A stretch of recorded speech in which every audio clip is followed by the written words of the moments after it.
Hi friends, എല്ലാവർക്കും മോളിവുഡിൻ്റെ പുതിയൊരു വീഡിയോയിലേക്ക് സ്വാഗതം. പുതിയതും ഇനി വരാനിരിക്കുന്നതുമായ OTT റിലീസുകളെ കുറിച്ചാണ് ഞാൻ ഈ വീഡിയോയിൽ നിങ്ങൾക്കായി പങ്കുവയ്ക്കുന്നത്. നിങ്ങൾക്ക് ഇനിയും ഇതുപോലുള്ള വീഡിയോസ് ലഭിക്കുന്നതിന് നിങ്ങൾ ഈ ചാനൽ സബ്സ്ക്രൈബ് ചെയ്യുക. അതോടൊപ്പം തൊട്ടടുത്തുള്ള ബെൽ ബട്ടണും അമർത്തുക. അപ്പോൾ ആദ്യത്തെ മൂവി ദി കേരള സ്റ്റോറി 2. 2023 പുറത്തിറങ്ങിയ ദി കേരള സ്റ്റോറിയുടെ രണ്ടാം ഭാഗമാണ് ദി കേരള സ്റ്റോറി 2. ഈ മൂവിയുടെ ഫസ്റ്റ് പാർട്ടായ ദ കേരള സ്റ്റോറി ഒരുപാട് വിവാദങ്ങൾ സൃഷ്ടിച്ച മൂവിയായിരുന്നു. അതുപോലെ തന്നെയായിരുന്നു സെക്കൻഡ് പാർട്ടും. ഒരുപാട് വിവാദങ്ങൾക്ക് ശേഷം തിയേറ്ററിൽ റിലീസ് ചെയ്ത ഈ മൂവി തിയേറ്ററിൽ ഒരു വൻ പരാജയമായിരുന്നു. കാമാഖ്യ നാരായണ സിംഗ് സംവിധാനം ചെയ്ത് ഉൽക്ക ഗുപ്ത, അതിഥി ഭാട്ടിയ, ഐശ്വര്യ ഓച്ച എന്നിവർ പ്രധാന വേഷങ്ങളിലെത്തിയ ഈ മൂവിയിൽ പ്രണയവും സ്വാതന്ത്ര്യവും വാഗ്ദാനം ചെയ്ത് സ്ത്രീകളെ വിവാഹം കഴിക്കുകയും വിവാഹശേഷം അവർ നേരിടേണ്ടി വരുന്ന കഠിനമായ നിയന്ത്രണങ്ങളും ദുരനുഭവങ്ങളുമാണ് സിനിമയുടെ പ്രമേയം. ഇപ്പോഴത്തെ ഈ മൂവിയുടെ OTT റൈറ്റ്സ് സ്വന്തമാക്കിയിരിക്കുന്നത് C5 ആണ്. ഈ വരുന്ന മെയ് മാസം 8-ന് ഹിന്ദി, തെലുങ്ക്, തമിഴ്, മലയാളം, കന്നഡ എന്നീ ഭാഷകളിൽ OTTയിൽ സ്ട്രീമിംഗ് ആരംഭിക്കും. അടുത്ത മലയാളം മൂവി സ്പാ. എബ്രിഡ് ഷൈൻ സംവിധാനം ചെയ്ത് 2026 ഫെബ്രുവരിയിൽ പുറത്തിറങ്ങിയൊരു സോഷ്യൽ സറ്റയർ ഫിലിമാണ് സ്പാ. മേജർ രവി, വിജയ് മേനോൻ, നീന കുറുപ്പ്, സുധി മേനോൻ തുടങ്ങിയ വൻ താരനിര തന്നെ ഈ ചിത്രത്തിൽ അണിനിരക്കുന്നുണ്ട്. സമൂഹത്തിൽ മാന്യന്മാരായി നടക്കുന്ന പുരുഷന്മാരുടെ ലൈംഗിക തൃഷ്ണതകളും നിഗൂഢതകളും ഒളിച്ചുവയ്ക്കുന്ന ഇരട്ടത്താപ്പാണ് ഈ സിനിമ പരിഹസിക്കുന്നത്. ഈ വരുന്ന മെയ് മാസം 8-ാം തീയതി മുതൽ ആമസോൺ പ്രൈം വീഡിയോസിലുള്ള OTTയിൽ സ്ട്രീമിംഗ് ആരംഭിക്കുമെന്നുള്ള അൺഒഫീഷ്യൽ റിപ്പോർട്ടുകളുണ്ട്. അടുത്തൊരു Kannada fantasy comedy thriller web series ആണ് ജെറാക്സ്. ഒരിക്കൽ ഒരു പഴയ ഫോട്ടോ കോപ്പി മെഷീനുള്ളിലേക്ക് ഒരു നിഗൂഢമായ ഒരു ALS വീഴുന്നതും അതോടെ ആ മെഷീന് വിചിത്രമായ കഴിവ് ലഭിക്കുന്നു. ഈ ഫോട്ടോ കോപ്പി മെഷീൻ ഉപയോഗിച്ച് മനുഷ്യരെയും ഡ്യൂപ്ലിക്കേറ്റായി ചെയ്യാൻ സാധിക്കുന്നു. അതോടെ ആ മെഷീനിൽ കയറുന്ന ആളിന്റെ അതേ രൂപവും സ്വഭാവവും ഓർമ്മയുമുള്ള മറ്റൊരു വ്യക്തി പുറത്തു വരുന്നു. ഇതോടെ സമൂഹത്തിൽ ഒരേപോലെയുള്ള ഒന്നിലധികം ആളുകൾ പ്രത്യക്ഷപ്പെടുന്നു. ഇതുമൂലമുണ്ടാകുന്ന വലിയ പ്രശ്നങ്ങളാണ് ഈ സീരീസിന്റെ പ്രമേയം. നാഗഭൂഷണയാണ് ഇതിൽ പ്രധാന കഥാപാത്രത്തെ അവതരിപ്പിക്കുന്നത്. ശ്രീനിധി ബംഗളൂരു സംവിധാനം ചെയ്ത ഈ സീരീസിന്റെ OTT റൈറ്റ്സ് നേടിയിരിക്കുന്നത് C5 ആണ്. 6 എപ്പിസോഡുകളുള്ള ഈ സീരീസ് C5 OTTയിൽ സ്ട്രീമിംഗ് ആരംഭിച്ചിരിക്കുകയാണ്. അനിൽ കപൂർ പ്രധാന വേഷത്തിലെത്തിയൊരു ആക്ഷൻ ത്രില്ലർ സീരീസ് ആണ് 24. രാജ്യത്തിനെതിരെയുള്ള തീവ്രവാദ ആക്രമണങ്ങളിൽ നിന്നും രാജ്യത്തെ രക്ഷിക്കാൻ 24 മണിക്കൂർ അദ്ദേഹം നടത്തുന്ന നീളുന്ന പോരാട്ടമാണ് ഈ സീരീസിന്റെ പ്രമേയം. ഈ സീരീസ് തന്റെ ജീവിതത്തെ തന്നെ മാറ്റിമറിച്ച ഒരു അനുഭവമായിരുന്നുവെന്ന് അനിൽ കപൂർ വ്യക്തമാക്കിയിട്ടുണ്ട്. ഇപ്പോഴത്തെ ഈ സീരീസ് ജിയോ ഹോട്ട്സ്റ്റാറിലൂടെ OTTയിൽ സ്ട്രീമിംഗ് ആരംഭിച്ചിരിക്കുകയാണ്. അടുത്തൊരു ഇംഗ്ലീഷ് മൂവിയാണ് മാർട്ടി സുപ്രീം. ഒരു സ്പോർട്സ് കോമഡി ഡ്രാമ സിനിമയാണ് മാർട്ടി സുപ്രീം. മാർട്ടി റൈസ്മൻ എന്ന അമേരിക്കൻ ടെന്നീസ് താരത്തിന്റെ ജീവിതത്തിൽ നിന്നും പ്രചോദനം ഉൾക്കൊണ്ടാണ് ഈ സിനിമ നിർമ്മിച്ചിരിക്കുന്നത്. ഈ സിനിമയിലെ പ്രകടനത്തിന് ഈ സിനിമയിലെ നായകനായ തിമോത്തി ഷാലമേറ്റിന് ഗോൾഡൻ ഗ്ലോബ് അവാർഡ് ലഭിച്ചിട്ടുണ്ട്. ആമസോൺ പ്രൈം വീഡിയോസിലൂടെ OTTയിൽ സ്ട്രീമിംഗ് ആരംഭിച്ചിരിക്കുകയാണ്. ഒരു മലയാളം മൂവിയാണ് ആട് 3. ജയസൂര്യ, സൈജു കുറുപ്പ്, വിനായകൻ, ധർമ്മജൻ ബോൾക്കാട്ടി എന്നിവരെ കേന്ദ്ര കഥാപാത്രങ്ങളാക്കി മിഥുൻ മാനുവൽ തോമസ് സംവിധാനം ചെയ്തൊരു ഫാന്റസി കോമഡി ചിത്രമാണ് ആട് 3. തിയേറ്ററിൽ നിന്നും 100 കോടിക്ക് മുകളിൽ കളക്ഷൻ നേടിയ ചിത്രത്തിന്റെ OTT റൈറ്റ്സ് സ്വന്തമായിരിക്കുന്നത് C5 ആണ്. മെയ് മാസം 1 മുതൽ ഈ മൂവി OTTയിൽ സ്ട്രീമിംഗ് ആരംഭിക്കും. അടുത്തൊരു തമിഴ് മൂവിയാണ് ഹാപ്പി രാജ്. മരിയ രാജ് ഇളഞ്ചേഴിയുടെ സംവിധാനത്തിൽ GV Prakash Kumar, Srigouripriya, George Maryan എന്നിവർ പ്രധാന വേഷങ്ങളെത്തിയ ഒരു ഫീൽ ഗുഡ് ഫാമിലി എന്റർടൈനറാണ് ഹാപ്പി രാജ്. സിംപ്ലി സൗത്തിലൂടെ OTTയിൽ സ്ട്രീമിംഗ് ആരംഭിച്ചിരിക്കുകയാണ്. അതൊരു മലയാളം മൂവിയാണ് പ്രതിച്ഛായ.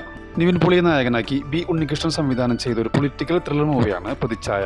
ഇതിൽ നിവിൻ പോളിയെ കൂടാതെ ബാലേന്ദ്ര മേനോൻ, ഷറഫുദ്ദീൻ, നീതു കൃഷ്ണ എന്നിവർ ഇതിൽ പ്രധാന വേഷങ്ങളെത്തുന്നു. സിനിമയ്ക്ക് സമ്മിശ്ര പ്രതികരണമാണ് തിയേറ്ററിൽ നിന്ന് ലഭിച്ചത്. ജിയോ ഹോട്ട്സ്റ്റാറാണ് ഈ മൂവിയുടെ OTT റൈറ്റ്സ് നേടിയിരിക്കുന്നത്. ജിയോ ഹോട്ട്സ്റ്റാറിലൂടെ OTTയിൽ സ്ട്രീമിംഗ് ആരംഭിച്ചിരിക്കുകയാണ്. അടുത്തതൊരു മലയാളം മൂവിയാണ് വാഴ 2. ഹാഷിർ, അലൻ, അജിൻ ജോയ്, വിനായക് എന്നിവരെ കേന്ദ്ര കഥാപാത്രങ്ങളാക്കി സാവിൻ SA സംവിധാനം ചെയ്തൊരു കോമഡി ഡ്രാമ ഫിലിമാണ് വാഴ 2. അജു വർഗീസ്, വിജയ് ബാബു എന്നിവരും ഇതിൽ പ്രധാന വേഷങ്ങളെത്തുന്നു. വിപിൻ ദാസ് ആണ് ഈ സിനിമയുടെ തിരക്കഥ ഒരുക്കിയിരിക്കുന്നത്. ഈ മൂവിയുടെ ഫസ്റ്റ് പാർട്ട് ജിയോ ഹോട്ട്സ്റ്റാറിലൂടെയാണ് OTTയിൽ സ്ട്രീമിംഗ് ആരംഭിച്ചത്. അതുകൊണ്ട് സെക്കൻഡ് പാർട്ടും ജിയോ ഹോട്ട്സ്റ്റാറിലൂടെ OTTയിൽ സ്ട്രീമിംഗ് ആരംഭിക്കുമെന്നാണ് റിപ്പോർട്ടുകൾ സൂചിപ്പിക്കുന്നത്.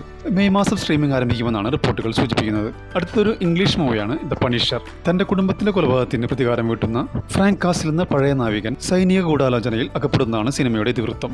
ജിയോ ഹോട്ട്സ്റ്റാറും ഡിസ്നി പ്ലസുമാണ് ഈ സിനിമയുടെ OTT റൈറ്റ്സ് നേടിയിരിക്കുന്നത്. മെയ് 12 മുതൽ ജിയോ ഹോട്ട്സ്റ്റാറിലൂടെ ഇന്ത്യക്കകത്തും ഡിസ്നി പ്ലസിലൂടെ ഇന്ത്യക്ക് വെളിയിലും ഇംഗ്ലീഷ്, ഹിന്ദി, തമിഴ്, തെലുങ്ക്, മലയാളം, കന്നഡ എന്നീ ഭാഷകളിൽ OTTയിൽ സ്ട്രീമിംഗ് ആരംഭിക്കും. അടുത്ത movie dacoit a love story. Adivi Sesh, Mrunal Thakur, Anurag Kashyap എന്നിവരെ കേന്ദ്ര കഥാപാത്രങ്ങളാക്കി ഷാനിൽ ഡിയോ സംവിധാനം ചെയ്തൊരു ആക്ഷൻ റൊമാൻറ്റിക് ക്രൈം ത്രില്ലർ മൂവിയാണ് ഡക്കോയിറ്റ് എ ലവ് സ്റ്റോറി. ഈ മൂവിയുടെ OTT റൈറ്റ്സ് നേടിയിരിക്കുന്നത് ആമസോൺ പ്രൈം വീഡിയോസ് ആണ്. ഹിന്ദി, തെലുങ്ക് ഭാഷകളിൽ മെയ് മാസം പകുതിക്ക് അല്ലെങ്കിൽ ലാസ്റ്റ് വീക്കോടെ OTTയിൽ സ്ട്രീമിംഗ് ആരംഭിക്കുമെന്നാണ് റിപ്പോർട്ടുകൾ സൂചിപ്പിക്കുന്നത്. അടുത്തൊരു ഹിന്ദി മൂവിയാണ് നുക്കാട്ട് നാട്ടക്. തന്മയ ശേഖറിന്റെ സംവിധാനത്തിൽ ശിവങ്ക് രാജ്പാൽ, മോൾശ്രീ, നിർമ്മല ഹജ്ര, ഡാനിഷ് ഹുസൈൻ എന്നിവർ പ്രധാന വേഷങ്ങളിലെത്തിയ ഒരു ത്രില്ലർ മൂവിയാണ് നുക്കാട്ട് നാട്ടക്. ഈ മൂവിയുടെ OTT റൈറ്റ്സ് നേടിയിരിക്കുന്നത് നെറ്റ്ഫ്ലിക്സ് ആണ്. ഏപ്രിൽ 24 മുതൽ ഈ മൂവി OTTയിൽ സ്ട്രീമിംഗ് ആരംഭിക്കും. ഒരു തമിഴ് മൂവിയാണ് love insurance company. Pradeep Ranganathan, കൃതി ഷെട്ടി, SJ സൂര്യ എന്നിവരെ കേന്ദ്ര കഥാപാത്രങ്ങളാക്കി വിഘ്നേഷ് ശിവൻ സംവിധാനം ചെയ്തൊരു സയൻസ് ഫിക്ഷൻ റൊമാൻറ്റിക് കോമഡി ചിത്രമാണ് ലവ് ഇൻഷുറൻസ് കമ്പനി.